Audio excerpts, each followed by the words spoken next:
சகோஸ் BDS Tamil ரதிங்கிற sister ஒரு கவிதை சொல்லியிருந்தாங்க. அதை ஷார்ட்ஸாக மேக் பண்ணுறேன் அப்படின்னு நான் சொல்லியிருந்தேன். ஆனால் அதை விட இதில் சொல்கிறதே பெட்டராக இருக்கும் அப்படிங்கிற மாதிரி எனக்கு தோணுச்சு. அன்புடன் கலந்த இன்பமடா, அதை உன்னிடம் சொல்ல வந்தேனடா, மனம் அதை மறுத்ததடா, அதை எண்ணி என் மனம் வருந்ததடா அப்படிங்கிற மாதிரி அவங்க சொல்லியிருந்தாங்க. ரொம்ப நல்லா இருந்தது சிஸ்டர் கவிதை. சொன்ன மாதிரியே லாஸ்ட் எபிசோடு ஹீரோனை உங்களுக்கு ரொம்ப பிடிக்கும் அப்படின்னு சொல்லியிருந்தேன். அதே மாதிரி நிறைய பேர் சொல்லியிருந்தீங்க. கமெண்ட்டில் ஜெயந்தி சிஸ்டர்லாம் சொல்லியிருந்தாங்க செம்மையாக இருந்துச்சு ப்ரோ அப்படின்ட்டு. சரி, NM6Y செம்மையாக இருந்துச்சு அப்படின்னு சொல்லியிருந்தீங்க. அதுவும் ஹீரோயின் செம்மைன்னு சொல்லியிருந்தீங்க. ஸ்வந்த் ரொம்ப தேங்க்ஸ், ரொம்ப நல்லா இருந்துச்சு அப்படின்னு சொல்லியிருந்தீங்க. ஆமாம், நீங்கள் கருப்பு நான் எதிர்பார்த்தேன் அப்படின்னு சொல்லியிருந்தீங்க. தேங்க்ஸ்.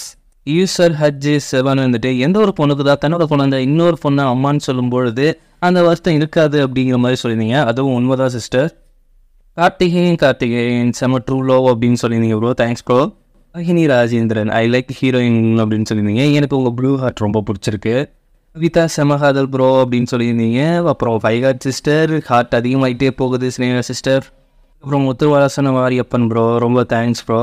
ஃபஸ்ட் எபிசோடில் ஹீரோயின் கொஞ்சம் மார்க்ஸ் பண்ணியிருந்தா, அதே நேரம் ஹீரோ வந்துட்டு அவளை காப்பாற்றி அங்கேருந்து கூப்பிட்டு போயிட்டு இருந்தான். அப்படி போகிறப்ப அவங்க மெடிக்கலுக்கு தான் போகிறாங்க, அந்த கிளினிக் தான் போகிறாங்க. அங்கே போனால் அந்த குழந்தை வந்துட்டு ஹீரோனை ரத்தத்தோட பார்க்க வருது ஆன்ட்டின்ட்டு. ஆனால் ஹீரோ அவளை கட்டி பிடிச்சிட்டு குழந்தைய உள்ளே கூப்பிட்டு போ அப்படிங்கிற மாதிரி சொல்லிடுறான். இளவரசர் தான் என்னாச்சு, ஏன் இவ்வளோ ரத்தம், இல்லை அதை நான் அப்புறம் சொல்கிறேன் அப்படின்ட்டு ஹீரோனை தனியாக கூப்பிட்டு போயிடுறான். கேட்குறேன் ஹீரோன்ட்டு, ஏன் இப்படி பண்ணுற, ஏன் இப்படி சகட்டாக நடந்துக்கிற, என்னாச்சு உனக்கு, இல்லை உங்கள் மேலே மறுபடியும் கை வைப்பான் அப்படின்னு சொன்னான், அதனால தான் எனக்கு கோவம் வந்துச்சு, அதனால தான் அவனை நான் கொல்ல ட்ரை பண்ணேன் அப்படிங்கும்போது, இல்லை நீ கொச்சமாக மாறிட்டு இருக்க, இல்லை நம்ம சீக்கிரமாக அந்த மரத்தோட இதயத்தை கண்டுபிடிச்சாகணும், அதுவும் அந்த ஹேர் பின் போட்டவங்க யார் அப்படின்னு நமக்கு தெரிஞ்சே ஆகணும் அப்படிங்கிற மாதிரி இன்னும் கொஞ்சம் எமோஷ்னலாக பேசிகிட்டு இருக்கா.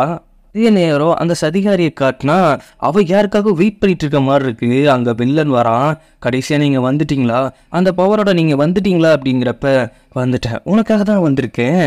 ஆமாம், நாட்டோட கலவரங்கள்லாம் எப்படி போயிட்டுருக்கு அப்படிங்கும்போது, எல்லாம் நல்லா தான் போயிட்டுருக்கு, நீங்கள் இல்லாமல் இங்கே உங்கள் பையன் ரொம்ப அடிக்ட் இருக்கான், அவரை கண்ட்ரோல் பண்ணி வைக்கணுமே அப்படின்ட்டு நீ வந்துட்டு எனக்கு ஆர்டர் போடாத அப்படின்னு அவங்க 2 பேரும் அங்கே ஒன்றா இருக்காங்க. ஓஹோ, இப்படிதான் இவன் வந்துட்டு இவனை இவ்வளோ கண்ட்ரோல் வச்சிருக்காளோ. அவன் அந்த சக்தியால் கொஞ்சமாக மிருகம் மாதிரி மாறிட்டு இருக்கான். அது இன்னும் இவளுக்கு தெரியல. ஒரு நாள் இவளுக்கு ரிவர்ஸ் ஆக போகுது. அடுத்த நாள் காலையில் ஹீரோட பொண்ணு கூட வந்துட்டு இளவரசர் தான் விளையாண்டுட்டு இருக்காங்க. அப்படி விளையாண்டுட்டு இருக்கும்போது அந்த பொண்ணு வந்துட்டு க்யூட்டாக கேட்குது, நீங்கள் எனக்கு அப்பாவை வரீங்களா அப்படின்ட்டு. அவன் வந்துட்டு திக்கி திணறி பேசிகிட்டு இருக்கிறான். ஐயோ, என்ன பட்டு இந்த பொண்ணு சக்குன்னு கேட்டுடுச்சு அப்படின்ட்டு உனக்கு என்ன பற்றி சொல்கிறதுக்கு தெரியாமல் முழிச்சிட்டு இருக்கு. அதே நேரம் நம்ம செகண்ட் ஹீரோயின் வந்து சறுக்கிட்டு விழுறாங்க. அப்படியே ஹோல்டு பண்ணி நிற்கிறப்ப மறுபடியும் அந்த பொண்ணு பார்த்து சிரிக்குது. ஐயோ, அந்த பொண்ணு வேற பார்த்து சிரிச்சிட்டு இருக்கு அப்படின்ட்டு. அதுக்கப்புறம் 2 பேருக்கும் கண்ணு நோக்கி அப்படின்ட்டு அவள் வழக்கு போல முறைச்சிட்டு போறா. அதே நேரம் ஹீரோ வந்தோடனே அந்த குழந்தை பார்க்க ரொம்ப க்யூட்டாக இருக்குல்ல, அவன் க்யூட்டாக இருக்கு. அவன் அப்போ வந்துட்டு ரொம்ப பொறுப்பு இல்லாதவன் போல இப்படி குழந்தைய விட்டுட்டு போயிருக்கான் தனியாக. அவன்லாம் என் கையில் கிடைச்சாங்க, அவனை சுக்கா வெட்டிடுவேன் அப்படிங்கும்போது, அது என்னோட குழந்தை தான். என்னதே, ஆமாம் அது என்னோட குழந்தை. என்னடா அவன் சொல்கிற, உன்னோட குழந்தையா, 3 வருஷத்துக்கு நீங்கள் 2 பேரும் சந்திச்சு இருக்குன்னு சொன்னீங்கடா, ஆனால் இப்படி ஒரு குழந்தை இருக்குன்னு என்கிட்ட சொல்லவே இல்லையடா, உன்னை சும்மா விட மாட்டேன் அப்படிங்கிறப்ப, எனக்கு வேற வேலை இருக்குது, சண்டே அப்புறம் வச்சுக்குவோம் அப்படின்ட்டு ஹீரோ அங்கேருந்து எஸ்கேப் ஆயிடுறான். சாக்கோடியாக போயிட்டு ஹீரோன்ட்ட கேட்குறான், என்னது உனக்கு குழந்தை இருக்குது, அந்த குட்டி குழந்தை தான் உன்னோட பொண்ணு அப்படிங்கிறப்ப, ஆமாம் அதில் என்ன உனக்கு பிரச்சனை அப்படிங்கும்போது, என்ன அதில் என்ன எனக்கு பிரச்சனையா அப்படின்ட்டு அவன் கொஞ்சம் ஃபீலிங்காக பேசிகிட்டு இருக்கிறத பார்த்துட்டு செகண்ட் ஹீரோயினுக்கு கொஞ்சம் பொசசிவ் ஆகுது. அதெல்லாம் நாங்கள் மெடிசன் படித்தவங்க, நாங்கள்லாம் ஹெல்த்தை பார்த்துப்போம், நீங்கள் கரெக்டாக இருக்கு அப்படிங்கும்போது நீ கொஞ்சம் வாய மூடு அப்படின்ட்டு அவன் ஃபீலிங்கோட பேசிட்டு இருக்கான். இங்கேருந்து செகண்ட் ஹீரோயின் பொசசிவோட போயிட்டு இருக்குது. வேற சதிகாரி போயிட்டு ஹீரோயினோட மருமகிட்ட போயிட்டு, உன்னோட ஆட்டம்லாம் முடிஞ்சிருச்சு, உன்னை தேடி ஒருத்தர் வந்திருக்காரு அப்படிங்கிறப்ப வில்லன் கரெக்டாக வந்து நின்னோடனே அவன் கொஞ்சம் ஷாக் ஆகிடுறான். என் மகன் இந்த நாட்டை ரொம்ப நல்லா ஆடுறான் போறியே, ஆனால் உன் அத்தை கூட சேர்ந்து வேற ஏதோ சதி பண்ணுற மாதிரி இருக்கு, உன் கையை கொடு, தொட்டு ரொம்ப நாளாச்சு அப்படின்ட்டு அவனோட கையை பிடிக்குன்னு அவன் அப்படியே காத்தா அப்படியே ஹீரோ மாதிரியே வேகமாக மூவ் ஆகுறான். இதோ பார்த்துட்டு அவன் ஷாக் ஆகிறான். அடுத்த நாள் காலையில் பார்த்தா குழந்தைய சமாதானப்பட்ட செகண்ட் ஹீரோயினும் நம்ம இளவரசரும் தான் பொம்மெல்லாம் செஞ்சு கொடுத்து விளையாடி கட்டிட்டு இருக்காங்க. ஆனால் அவங்களுக்கு எப்படி ஹேண்டில் பண்ணுறதுனே தெரியல. அந்த குழந்தை என்ன செஞ்சு கொடுத்தாலும் அழுதுகிட்டே இருக்குது. ஐயோ, குழந்தைக்கு அவ்வாவா இருக்கிறது ரொம்ப ரொம்ப கஷ்டம் போலையே, அதுவும் இந்த குழந்தை ரொம்ப அடம் முடிக்குது அப்படின்ட்டு 2 பேருமே அங்கே முடிச்சிட்டு இருக்கு. அதே நேரம் இவரோட அசிஸ்டன்ட் வந்துட்டு, நீங்கள் சொன்ன ஹேர் பின் வந்துட்டு ரொம்ப ரேராக இருக்குது, அதுவும் ஆசை குடும்பத்தை யூஸ் பண்ணுறவங்க தான் அதை யூஸ் பண்ணுவாங்க அப்படின்னு தெரிஞ்சிருக்கு அப்படின்னு சொன்னோன்னே அவனுக்கு கொஞ்சம் டவுட் ஆகுது. ஹீரோனோட மருமகன்ட்ட வந்துட்டு அவனோட பணியால் வந்துட்டு ஆபத்தான விஷயம் ஒன்று இருக்குது, அதுவும் உங்கள் அப்பா பற்றின விஷயம் அப்படின்னோடனே அவன் சாக்காயிட்டு அத்தையை எச்சரிக்கணும்ட்டு அவன் அங்கேருந்து கிளம்புறான். நைட் ஆனது இளவரசர் அதை பற்றி புரோகாத் தான் பேசிட்டு இருக்காங்க. என்ன ரேபிட் மாதிரி வரலையே? ஆமாம், அது என்னோட தப்பு தான். அதுக்காக நாம் ஒரு ஃபெஸ்டிவலுக்கு போயிட்டு புதுசாக ஒரு மிட்டாய் வாங்குவோமா? ஆமாம், நம்ம 2 பேர் மட்டும் தனியாக போகணுமா, இல்லை அம்மாவையும் கூப்பிட்டு போகணுமா? அவங்க அம்மாவையும் தான் கூப்பிட்டு போனோம் வா அப்படின்ட்டு இளவரசர் குழந்தை தூக்கிட்டு போகிறப்ப, அதே நேரம் நம்ம செகண்ட் ஹீரோயின் வந்திருக்கிறப்ப 2 பேரும் இங்கே தான் போகிறீங்க. நாங்களா எல்லாம் ஜோடியாக போயிட்டு டாய்ஸ் வாங்கிட்டு வரலான் இருக்கோம். நீ இங்கே வர, நான்லாம் வரவே இல்லை அப்படின்ட்டு. அவள் வர இஷ்டம் தான், ஆனால் பிக் பண்ணுற கொஞ்சம் அப்படியே கையோட பிடிச்சிக்கிட்டு குழந்தை கூப்பிடுச்சு வராமல் இருக்குது அப்படின்ட்டு அவங்க அந்த ஃபெஸ்டிவலுக்கு போகிறாங்க. அதே நேரம் நம்ம ஹீரோயினும் அந்த ஃபெஸ்டிவலில் தான் இருந்திருக்காங்க. 2 பேரும் மீட் பண்ணிட்டு இருக்கிறப்ப, எப்பா அவன் குழந்தை ஒன்னோட ஷாப்பிங் மைண்டாக இருக்குப்பா, அது வேணும் இது வேணும்னு கேட்டுட்டு இருக்கா. ஆனால் இந்த ஃபெஸ்டிவல் நான் ஃபஸ்ட் டைம் பார்க்குறேன்னா சூப்பராக இருக்குது அப்படிங்கிற மாதிரி ஹீரோட்ட சொல்லிட்டு இருக்கான். ஆனால் இதை எல்லாத்தையுமே வில்லன் மேலே இருந்து ஓ எல்லாம் ஒரே இடத்துல மாட்டிக்கிட்டாங்களா அப்படின்னு அவன் வில்லத்தனமாக யோசிச்சுட்டு இருக்க. அதே நேரம் ஹீரோனோட மருமகன் வந்துட்டு அவங்கள எச்சரிக்கை பண்ணணும் அப்படின்ட்டு உள்ள கூட்டத்தில் வரும்பொழுது அவனை கொல்றதுக்காக ஆரம்பிக்க வைக்கிறான் வில்லன். அங்கே இந்த கூட்டத்தில் எல்லாம் கரைச்சல் ஆகும்போது, நீ போயிட்டு முதல்ல குழந்தைய பாதுகாப்பாக கிளினிக்கில் வச்சுக்கோ, இங்கே என்ன நடக்குது அப்படின்ட்டு நான் பார்த்துட்டு இருக்கேன் அப்படின்ட்டு ஹீரோயின் கிளம்புறாங்க.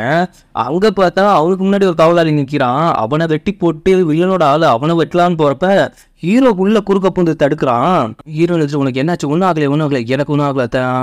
ஆனால் வந்துட்டு அவர் திரும்ப வந்துட்டாரு, எனக்கு நல்லாவே தெரியும், திரும்ப வந்துட்டான்னு தெரியும். ஓ உனக்கும் தெரிஞ்சு போச்சா அப்படின்ட்டு வில்லன் வந்து மாசா அடிக்கிறான். ஹீரோக்கும் வில்லனுக்கும் சரியான சட்டம் நடக்குது. ஆனால் 2 பேருமே இப்போ ஈக்குவலாக இருக்காங்க. அதை ஹீரோயினும் அவனோட வருமான ஓரத்தில் என்ன பார்த்துட்டு இருக்காங்க. ஆனால் அங்கே பிரச்சனை என்னன்னா, ஹீரோ டாச் பண்ணிட்டு அவனை வெட்டும் போதெல்லாம் ஹீரோயினுக்கும் அந்த வெட்டு அங்கே விழுது. என்ன சேத்த உங்களுக்கு ஏன் காயம் ஆகுது அங்கே வெட்டின அப்படிங்கிறப்ப, அப்போதான் ஒரு விஷயம் அவருக்கு தோணுது. பிரச்சனைகள் அந்த இதயத்தோடது, இவளோட ரத்தமும் அவனோட ரத்தமும் ஒன்றா மிங்களா இதனால் நம்ம அந்த இதயம் அவகிட்ட போயிருக்கோம். இப்போ 2 பேருமே கனெக்ட் ஆகிருக்காங்க. அப்போ இவன் செத்தா அவனும் செத்துருவா, இவளுக்கு வெட்டு விழுந்தா அவளுக்கும் வெட்டு விழும் அப்படின்னு வில்லனுக்கும் தெரிஞ்சு போகுது. அப்போ சைக்கோத்தனமாக சிரிச்சுட்டு, எனக்கு கொல்லணும்னு ஆசைப்படுறா தானே, கொல்லு, ஆனால் நான் செத்தா நீ முழுசாக லவ் பண்ணுற ஒருத்தையும் செத்துருவா, என்னை கொல்லு அப்படின்ட்டு அவன் சைக்கோத்தனமாக சிரிச்சிட்டு இருக்கான். ஹீரோக்கள் என்ன பண்றதுனே புரியல. அவன் இருந்துட்டு சொல்றா, எதை பற்றிலாம் யோசிக்காத, அவனை கொல்லு, அவனை விட்டு வச்சா நிறைய பிரச்சனை உண்டாகும், அவனை கொல்லுங்கும் போது அவன் எப்படி அவனோட காதலை கொல்லுவான்? இப்போ ஹீரோனை காப்பாற்றி அவன்ட்டு வில்லனை விட்டுட்டு அவளை தூக்கிட்டு வரான். அவன் அங்கே ரத்தத்தை சைக்கோத்தனமாக அதை சாப்பிட்டுக்கிட்டு, யாஹா இப்படி ஒரு லிங்க் இருக்குன்னு நான் நினைக்கவே இல்லையே, இனிமேல் எல்லாமே என் கையில், ஹீரோவை என் கையில் அப்படிங்கிற மாதிரி வில்லத்தனமாக சிரிச்சிட்டு இருக்கிறான் லூசுப்பைய. அவளுக்கு கொஞ்சம் காயம் அதிகமாக தான் பட்டிருக்கு. அவளை ட்ரீட் பண்ணிட்டு செகண்ட் ஹீரோயின் வெளியில் வர்றப்ப இளவரசர் இருந்துட்டு கேட்குறான், அந்த குழந்தை எப்படி இங்கே வந்துச்சு, அதை எப்படி ஹீரோ கண்டுபிடிச்சான் அப்படின்னு அவன் கேட்கும் பொழுது அது இப்போ தான் அவள் சொல்கிறா. அந்த மாதிரி ஒரு சம்பவம் நடந்துட்டு இருக்கிறப்ப அரண்மனையில் இருந்துட்டு ஒரு பனியர் பெண் வந்துட்டு தான் குழந்தைய கொடுத்தாங்க. அதே நேரத்தில் ஹீரோவும் ட்ரீட்மெண்ட் பார்க்கறதுக்காக வந்தான். ஆனால் ஹீரோயினை கேட்டுக்கிட்டே தான் அங்கே வந்தான். அப்போ நான் கொஞ்சம் ஷாக்கில் அவள் தான் இந்த குழந்தைய ஒப்படைக்க சொன்னான் அப்படிங்கிற மாதிரி நான் சொல்லிட்டேன். அதுக்கப்புறம் தான் அவனுக்கே புரிஞ்சுது அது அவனோட குழந்தை அப்படின்ட்டு. ஆனால் அவன் ஒவ்வொரு செகண்டும் தன்னோட பொண்ணை எப்படி பார்த்துக்கிட்டான் அப்படிங்கிறது எனக்கு நல்லாவே தெரியும். அந்த ட்ரெஸ் வாங்கி கொடுக்கறதுலன்ட்டு அவளை அக்கறையாக பார்த்துக்கிறதுலன்ட்டு. குட்டி பொண்ணை பொறுத்த வரைக்கும் ஹீரோ ஒரு அங்கிள் தான். அவன் மனசுக்கு தான் தெரியும் அந்த பொண்ணு யாரு அப்படின்ட்டு. அவன் ஹீரோ வந்து பார்த்துட்டு போனது. அதுக்கப்புறமே நம்ம செகண்ட் ஹீரோவுக்கு ஹீரோ மேலே கொஞ்சம் லவ் வந்திருக்கும். அதுக்கப்புறம் ஹீரோ எப்போ வருவான், அவன் எப்போ கிஃப்ட் வச்சுட்டு போவான் அப்படிங்கிற மாதிரி அவன் எதிர்பார்த்துட்டு இருந்திருப்பா.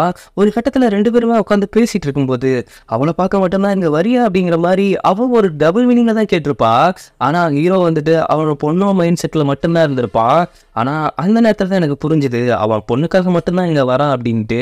அதுக்கப்புறம் என்னோட ஒன் சைட் காதல் இங்கே தோத்து போச்சு அப்படின்னு சொன்ன உடனே இது இளவரசருக்கு கொஞ்சம் ஷாக்காக இருக்குது. இதே விஷயத்த தான் அங்கே ஹீரோ சொல்லிட்டு இருக்கான்.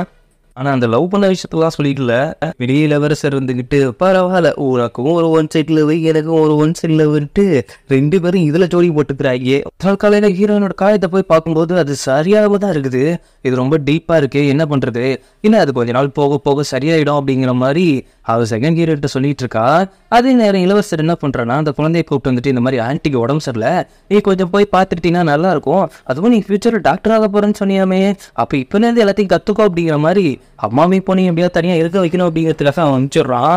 அந்த குட்டி பொண்ணு வந்துட்டு உங்கள் கையெல்லாம் ரொம்ப காயப்பட்டிருக்கா, நாங்கள் உங்களுக்கு ட்ரீட்மெண்ட் பண்ணட்டுமா அப்படின்ட்டு ஊஃப்னு வாயால் ஊதி இப்போ உங்களுக்கு நல்லா இருக்காங்கும் போது அவளுக்கு ஒரே மாதிரி ஃபீல் ஆகுது. ஆனால் இதை பார்த்து லைட்டாக நம்ம செகண்ட் ஹீரோயின் வந்துட்டு கொஞ்சம் ஃபீல் பண்ணுறா, எங்கே குழந்தை தன்னோட குழந்தை அப்படின்னு எடுத்துகிட்டு போயிடுவாளோ அப்படிங்கிற மாதிரி அவள் லைட்டாக ஃபீல் பண்ணிட்டு அங்கேருந்து போகிறா. ஆனால் அவன் குழந்தையோட கொஞ்சம் தனியாக இருக்கிறதுன்னு நினச்சி அவளும் ஒரு மாதிரி சொல்லிடுறா, எனக்காக கொஞ்சம் வெளியே இழுக்க முடியுமா அப்படின்னு சொல்கிறப்ப அவளுக்கு என்ன சொல்கிறதுன்னு தெரில, தயக்கம் இருந்தாலும் அவளோட பொண்ணு தானே, வேற என்ன சொல்ல முடியும் அவளால். இப்போ நீ ஹீரோயின் யூனிவர்சிட்டியும் காட்டினா அந்த மரத்தை காப்பாற்ற வேற வழியே இல்லையா? இல்லை இப்போ ஹீரோயினும் அதோட இழந்துட்டா, அவனை எது பண்ணினாலும் இவளுக்கும் ஹர்ட் ஆகுது, அப்போ வேற வழிதான் கண்டுபிடிக்கணும் அப்படின்ட்டு அங்கே வந்துட்டு ஹீரோனோட மருமகன் வந்தோடனே இந்த ஏர்பனை நீ எங்கேயோ பார்த்துருக்கியா, இதை நான் எங்கேயோ பார்த்த மாதிரி இருக்கு, கண்டிப்பாக உங்களுக்கு நான் தேடி கண்டுபிடிச்சி சொல்கிறேன் அப்படிங்கிற அவன். உன்னோட சேஃப்டி பார்த்துக்கோ, எங்களுக்கு நீ நிறைய ஹெல்ப் பண்ணியிருக்க, அதுவும் இந்த கிளினிக்கில் போன அந்த குட்டி குழந்தைய ஒப்படைச்சதுலேருந்து இப்போ வரைக்கும் நீ அவளுக்கு ஹெல்ப் பண்ணியிருக்க, அதுக்கு ரொம்ப தேங்க்ஸ். இதெல்லாம் எங்கள் அத்தைக்காக நான் பண்ணுறது, மற்றபடி வேறு எதுவும் இல்லை, இதுக்கெல்லாம் நீங்கள் தேங்க்ஸ் சொல்ல தேவையில்ல, இதை கண்டுபிடிச்சோன்னே நானே உங்களுக்கு சொல்கிறேன் அப்படின்ட்டு அவன் ஹீரோட்ட சொல்லிட்டு போகிறான். அதே நேரம் வில்லனை காட்டினா அவன் கொஞ்சம் மாறிக்கிட்டு இருக்கிறான். எப்படின்னா அந்த ஹீரோயின் மாதிரியே மாறிக்கிட்டு இருக்கான். அவளும் இவனும் கனெக்ட் ஆகிருக்கிறதால அதுவும் அந்த சதிகாரியே வந்து சொல்கிறா, இங்கே பாருங்க நீங்கள் கொஞ்சமாக ஆட்டிடியூடு எல்லாமே மாறுது, அதுவும் நீங்களும் உங்கள் சிஸ்டர் மாதிரியே மாறிக்கிட்டு இருக்கீங்க அப்படிங்கும் போது அதுவா அது எனக்கு ரொம்ப பிடிச்சிருக்கே அப்படின்னு.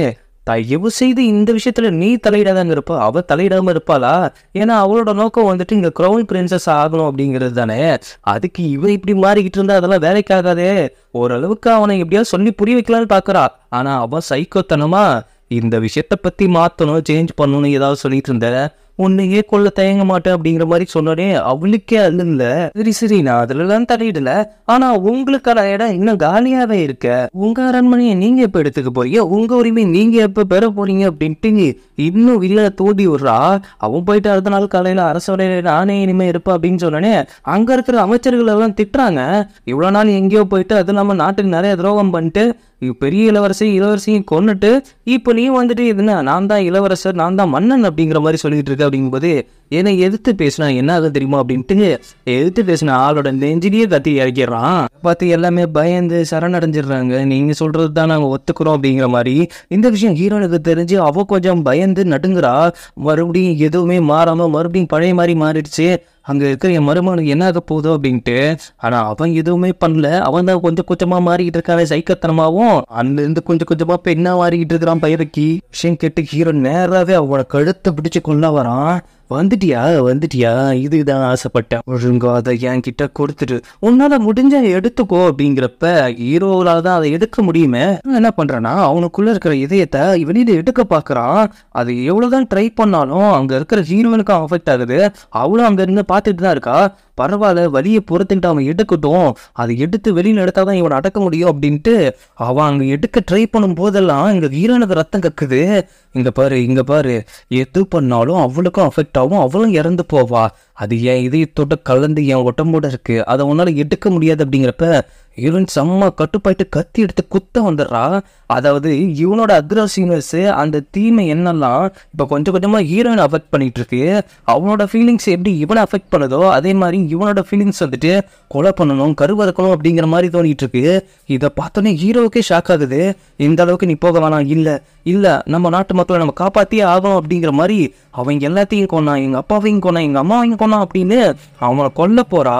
ஆனால் அவன் இருந்துக்கிட்டு என்ன கொன்னா நீ தான் சாவு அப்படின்ட்டு மறுபடியும் வில்லத்தனமாக பேசும்போது இங்கே இருந்தால் ஏதாவது ஒரு பிரச்சனை நடந்துடும் அப்படின்ட்டு அங்கேருந்து ஹீரோனை வந்துட்டு கூப்பிட்டு வந்துடுறான். ஏன்னா அவளுக்கு இப்போ ரத்தமும் கட்டிட்டு இருக்கா. அவ ஹீரோனை கூப்பிட்டு வந்துட்டு நீ ஏன் அப்படி மாறிட்டு இருக்க, கொஞ்சமாக நீ மாறுற.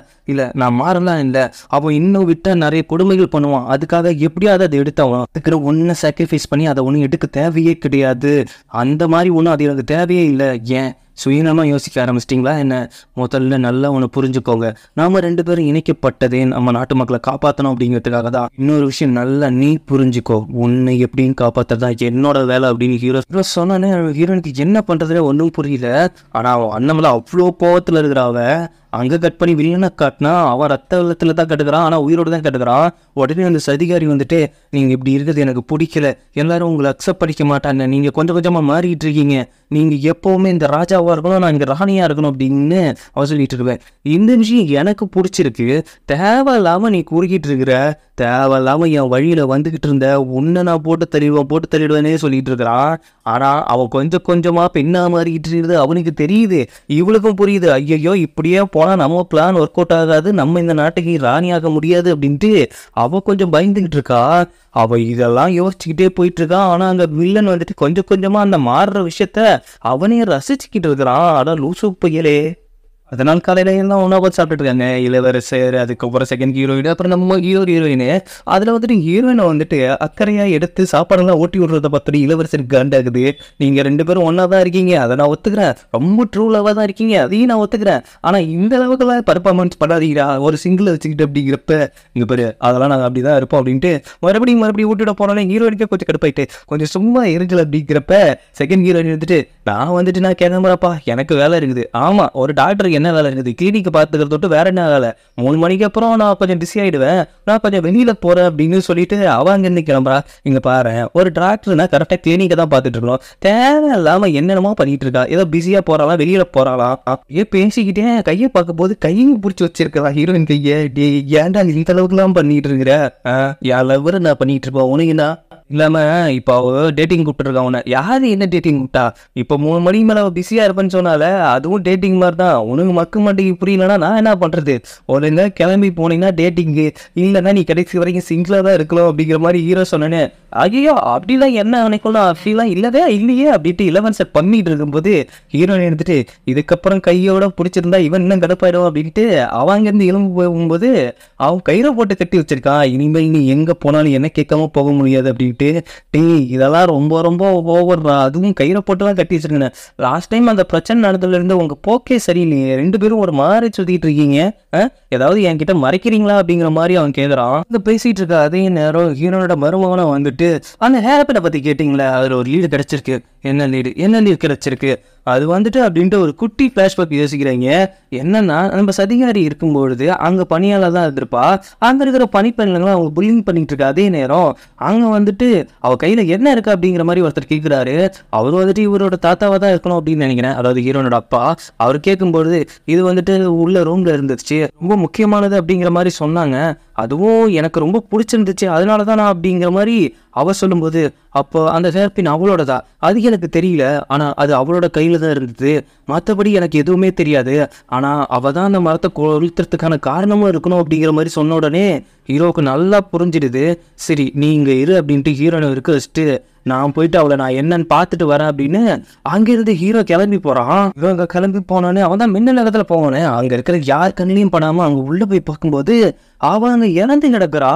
என்னடா இது புது ட்விஸ்ட், இவ்வளோ பிரச்சனைக்கு இவ தான் காரணம் பார்த்தா இவன் இதை செத்து கிடக்குறாளே அப்படின்னு நானே கொஞ்சம் ஷாக் ஆகிட்டேன்.